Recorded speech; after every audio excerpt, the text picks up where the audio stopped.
কাহারপাড়ার আবাল বৃদ্ধ বনিতা স্তম্ভিত এবং স্তব্ধ।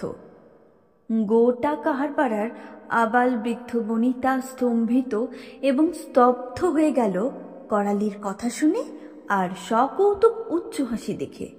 করালি বলে কি, কর্তার পুজোটা আমাকে দিও গো, এত বড় স্পর্ধা তার।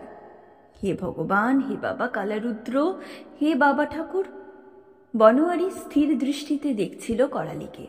আজই যেন সে করালিকে নতুন করে দেখলে।